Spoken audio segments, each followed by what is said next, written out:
ጤና ይስጥልን የተወደዳችሁ ቤተሰቦቻችን እንደምን አላችሁ? የሁለተኛው ምዕራፍ ዜና መዋዕላችን የተለያዩ ሰበር መረጃዎችን ይዞ ከዚህ ሰዓት ጀምሮ ወደ እናንተ መድረሱን ይቀጥላል። አብራችሁን ሆናችሁ ቻናሉን ሰብስክራይብ፣ መረጃዎቹን ደግሞ ላይክና ሼር እያደረጋችሁ ተቆዩ ዘንድ እንጠይቃችኋለን። መልካም ጊዜ እንመኝላችኋለን።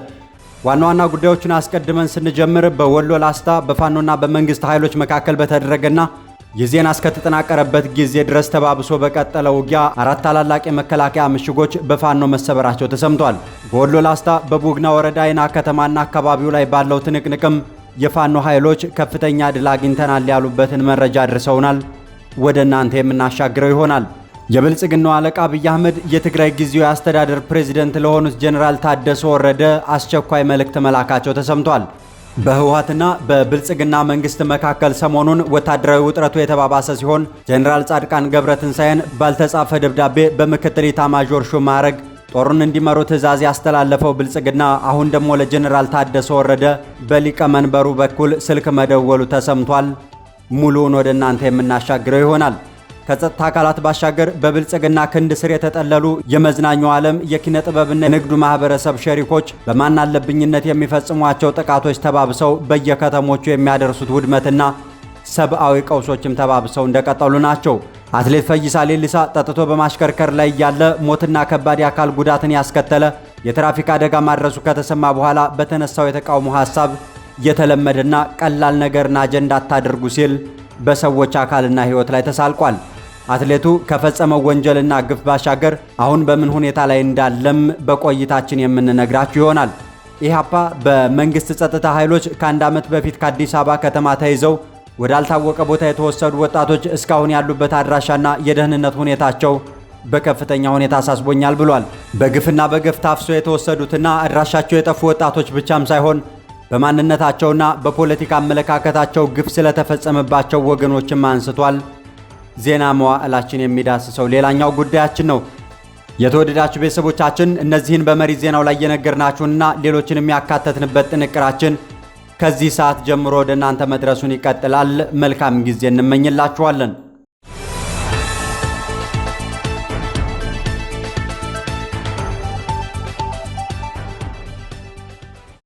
ወደ ዝርዝር ዘገባዎቻችን ስናልፍ ተጠናክሮ በቀጠለው አውደ ውጊያ ላስታ ጀነራል አሳምነው ጽጌ ኮር በብልጽግናው መንግስት መከላከያ ሰራዊት ላይ ታላቅ ድል መቀዳጀቱ ተሰምቷል።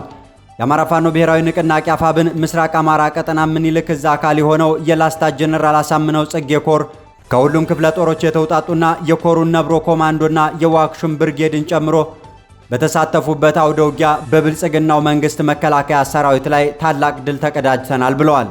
አርበኛ 10 አለቃ ሀቢብ የሱፍ ወይንም ሀቢቦ የተሰየመው ዘመቻ የካቲት 9 ቀን 2018 ዓ.ም ከነጋቱ 10 ሰዓት ጀምሮ በቡግና ወረዳ አይና ከተማና ዙሪያው በተደረገ ከባድ ትንቅንቅ የጠላትን ኃይል 4 ምሽጎችን በመስበር 82ቱን በመደምሰስ 25 ክላሽ፣ 1520 የክላሽ ተተኳሽ፣ 32 የእጅ ቦምብ፣ 26 የወገብና የደረት ትጥቅ በመማረክና አይቀጡ ቅጣት በመቅጣት ወደ ነበረበት የቀበሮ ጉድጓድ እንዲመለስ ተደርጓል ብሏል።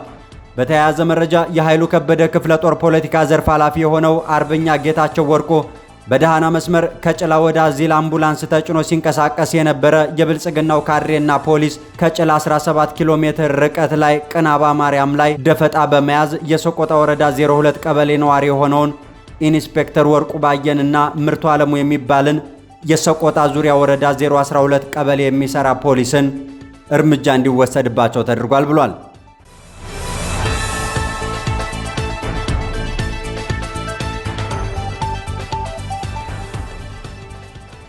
በሌላኛው መረጃችን ስንቀጥል የፌዴራል መንግስቱ መከላከያ ሰራዊት በትግራይ ክልል በኩል አልፎ ወደ ኤርትራ ድንበር ለመጠጋት በሚያደርገው እንቅስቃሴ በትግራይ በኩል ምንም አይነት ትንኮሳ እንዳይደረግ የሚል ማሳሰቢያ ለጀነራል ታደሰ ወረደ መላኩ ተሰምቷል። ጀነራል ታደሰ የትግራይ ክልል ጊዜያዊ መስተዳድር ቦታን ከያዙ 1 ዓመት ሊሞላቸው 1 ወር ብቻ የሚቀራቸው ሲሆን በሚያስተዳድሩት ክልል ውስጥ ግን ህወሓት ታጣቂዎችን በመመልመል በማሰልጠን እንደዚሁም ወታደራዊ ፕሮፓጋንዳ ለማስተላለፍ ያለሙ ትርኢቶችን በማሳየት ላይ ይገኛል። የፌዴራል መንግስቱ ለጀነራል ታደሰ ወረደ መልእክት ከመላኩ ከአንድ ሳምንት ቀደም ብሎ ሜካናይዝድ ጦሩንና እግረኛ ሰራዊቱን ከወለጋ ከቤንሻንጉል ጉምዝ እንደዚሁም ከሌሎች የኢትዮጵያ አካባቢዎች በማንሳት በቋራ በኩል ወደ ትግራይ ክልል ማንቀሳቀሱን መዋዕል ሚዲያ ከዚህ በፊት መዘገቡና ማጋለጡ ይታወሳል። ከዚሁ ጋር በተያያዘ የኢሳያስ አፈወርቂ መንግስት ከባድ መሳሪያዎቹንና የድሮን መቆጣጠሪያ ጣቢያዎችን በትግራይ ክልል አቅራቢያ ማስቀመጡን እንደዚሁም እግረኛ ሰራዊቱ የኢትዮጵያን ድንበር አልፎ በቀኑ የዜና መዋዕላችን ላይ አስደምጠናችኋል። የአብይ አህመድ መንግስት መከላከያ ሰራዊት በትግራይ በኩል አድርጎ ወደ ኤርትራ ድንበር ለማስጠጋት በሚያደርገው እንቅስቃሴ ከትግራይ በኩል ምንም አይነት ትንኮሳ እንዳይፈጸምብኝ ያለ ቢሆንም በነ ዶክተር ደብረጽዮንና ፈትለወርቅ ገብረ እግዚአብሔር ሞንጆሪኖ የሚመራው የህወሓት አንጃ ግን ከአንድ ዓመት በፊት ጀምሮ ኤርትራ ጋር ጽምዶ የተሰኘ ወታደራዊና ፖለቲካዊ ጥምረት መፍጠሩ የሚታወስ ነው። ጄኔራል ታደሰ ወረደ ከፌዴራል መንግስቱ ተልኮላቸዋል የተባለው መልእክት በህወሓትና በሻዕቢያ መካከል ጠንካራ ግንኙነት ከተፈጠረ የጽምዶ አሰላለፍ ጋር ሊተያይ የትግራይ ጊዜያዊ አስተዳደር ለፌዴራል መንግስቱ መልእክት አዎንታዊ ምላሽ እንዳይሰጥ ሊያደርገው ይችላል ተብሎም ይገመታል።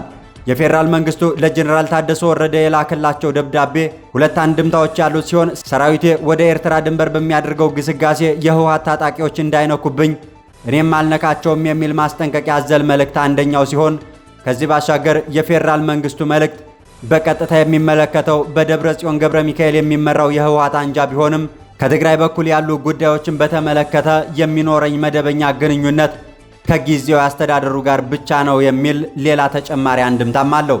በሌላ በኩል ህወሓት የካቲት 11 ቀንን የሚያከብረው 51ኛ ዓመት የምስረታ በዓሉን አስመልክቶ ከትላንት በስቲያ ቅዳሜ ዕለት ባወጣው መግለጫ የፌዴራል መንግስቱ የትግራይን ህዝብ ዳግም ለማጥፋት የሚያደርገውን ወታደራዊ ዝግጅት የኢትዮጵያ ህዝብ እንድታወግዙ ልጆቻችሁንም ዓላማ ቢስ በሆነው ደም አፋሳሽ ጦርነት ልታድኑ ይገባል ሲል ጦርነትን እናስቀር ግን ደግሞ ለጦርነት እየተዘጋጀሁ ነው የሚሉ ሁለት ተቃራኒ ነጥቦችን የያዘ ጥሪ ማቅረቡ ይታወሳል።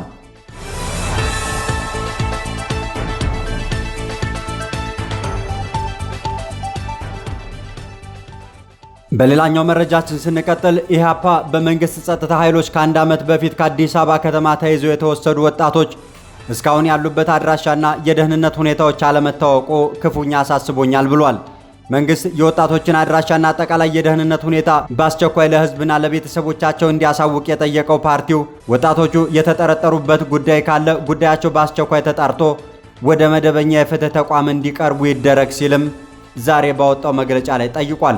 ፓርቲው ባወጣው መግለጫ በማንነታቸውና በፖለቲካ አመለካከታቸው ምክንያት ታስረዋል ያላቸው ፖለቲከኞች፣ ጋዜጠኞች፣ የሰብአዊ መብት ተሟጋቾች፣ የማህበረሰብ አንቂዎችና በሺዎች የሚቆጠሩ ንጹሃን ዜጎች ያለምንም ቅድመ ሁኔታ እንዲፈቱም ጥሪ አቅርቧል። መንግስት ዜጎችን በማንነትና በፖለቲካ አመለካከታቸው ለይቶ ማሳደድ፣ ማፈንና ማሰር ያቁም በማለትም ፓርቲው ጠይቋል።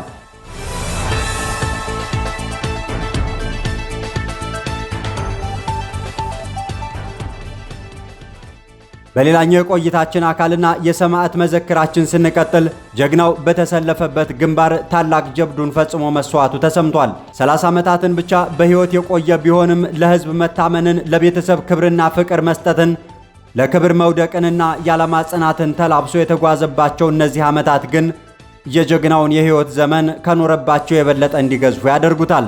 እጅ ለመስጠት ሞራሉን እንዴት አገኙ? ለመሆኑ ቤተሰቦቻቸውስ ምን አሳክታችሁ መጣችሁ ብለው ቢጠይቋቸው ምን ምላሽ ሊሰጧቸው ይችላሉ? ሲል እጃቸውን ለብልጽግና ስርዓት የሰጡ ግለሰቦችን አስመልክቶ ባስተላለፈው መልእክት አማራ ሆኖ እጁን ለገዳዩ የሚሰጥ ፍጡር ይኖራል ብዬ አላምንም ነበር በማለት የተናገረው ዘመን ተሻጋሪ ንግግሩ ይታወስበታል።